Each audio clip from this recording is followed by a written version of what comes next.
लीला की है। और चीर हरण लीला में भगवान ने गोपियों के अज्ञान रूपी चीर को खींच करके ज्ञान से साक्षात्कार कराया है।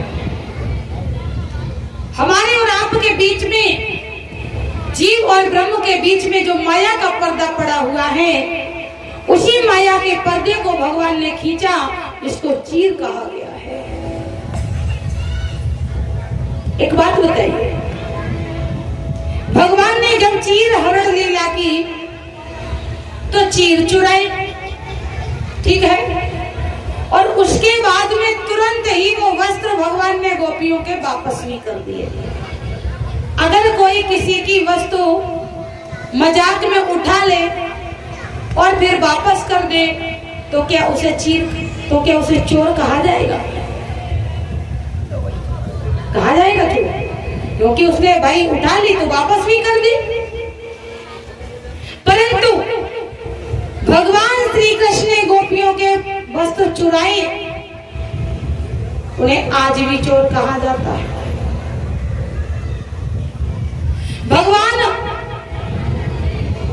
कृष्ण ने गोपियों के वस्त्र चुराने का एक दूसरा नाम हरण है। तो उस लीला को आज भी चीर हरण लीला कहा जाता है। क्यों? जो चीज ली और वापस कर दी तो फिर ये बदल जाना चाहिए था। इसका कारण तो कहीं कारण यह है कि जिन भगवान ने चीर चुराए हैं, उन्हीं की भाषा में चीर है क्या? चीर माने वस्त्र, तो भगवान की भाषा में वस्त्र शरीर है। गीता में भगवान कहते हैं कि आत्मा का शरीर है, आत्मा का वस्त्र शरीर है। आत्मा कभी मरती नहीं है। कहा नैनम छिदन्ति शस्त्राणि नैनम दहति पावकः। यहाँ पर भगवान उदाहरण देते हैं कि शरीर, आत्मा का वस्त्र शरीर है, और यहाँ पर जो भगवान ने वस्त्र चुराए हैं तो कहें वह गोपियों का देहाभिमान खत्म किया है। इसीलिए इसको आज भी चीर हरण लीला कहा जाता है। जीव और ब्रह्म के बीच में ये जो माया का पर्दा पड़ा हुआ है, और जब तक ये पर्दा रहेगा तब तक जीव और ब्रह्म का साक्षात्कार होने वाला नहीं है। परमात्मा है पारस और ये जीव है लोहा, और लोहे और पारस मणि के बीच में पारस मणि तो है पर वो कपड़े में लिपटी रखी हुई है। एक और बात बताएं, आजकल की विडंबना ये है, जो चीज आसानी से मिल जाए उसका महत्व नहीं होता, उसकी कोई कीमत नहीं करता। और जो बड़ी मेहनत से की जाए, प्राप्त की जाए, भले उसका कोई महत्व ना हो, तो उसकी लोग तारीफ करते हैं, और अरे हमने बड़े मेहनत से पाई। और सबसे मेहनत से क्या मिलता है? सबसे दुर्लभ क्या है? तो बोले शरीर। कौन सा? बोले मनुष्य का। सूर्य दुर्लभ सद ग्रंथन गावा, ये देवताओं को भी नहीं मिलता है। ऐसा मनुष्य शरीर हमको सहज में ही मिल गया, इसीलिए इसकी कोई कीमत नहीं है।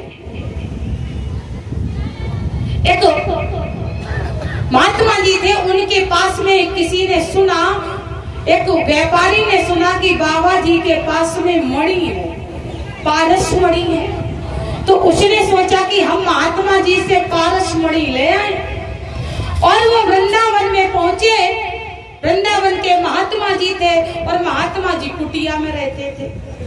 जब वो कुटिया में गया तो उसने देखा कि जिनके पास पारस मणि है वो ये टूटी फूटी बांस की झुपड़िया में रहते हैं।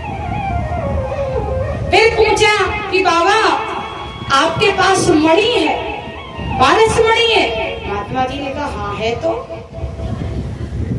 बोले आप मुझे दे देंगे?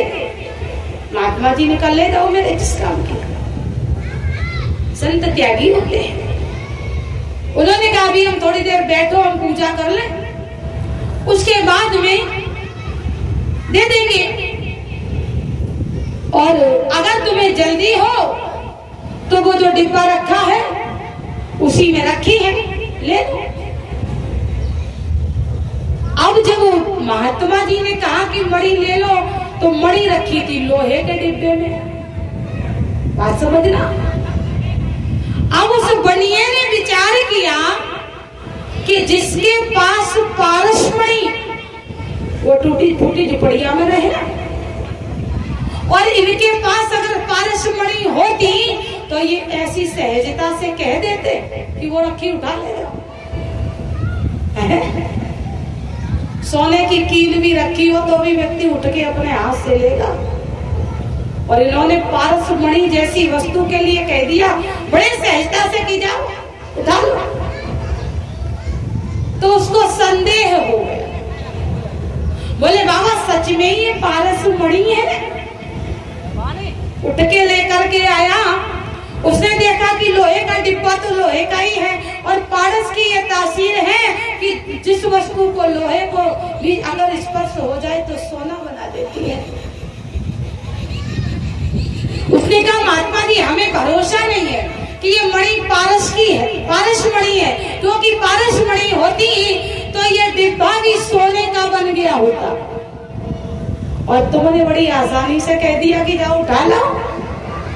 महात्मा जी ने कहा इधर लाओ, मणि तो पारस ही है, पर अब तुमको देंगे नहीं क्योंकि तुम पात्र नहीं हो। लेकिन तुम्हें परीक्षण के लिए तुम्हें ऐसा लगेगा कि नकली है, तो हम तुम्हें दिखा दें।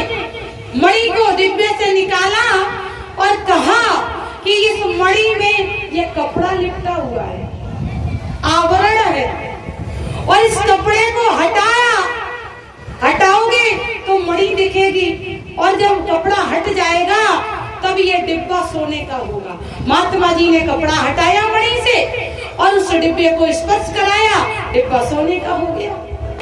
अब उस व्यापारी को लगा कि वाकई में।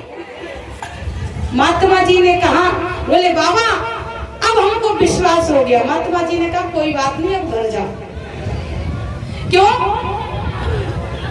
तुम्हारी दृष्टि में इसकी कोई कीमत नहीं है। मैंने सहजता से कह दिया तो तुम्हें विश्वास नहीं हुआ। कहने का तात्पर्य जो चीज सरलता से मिलती है उसकी कोई कीमत नहीं होती है। भगवान श्याम ने भी गोपियों का देहाभिमान खत्म कर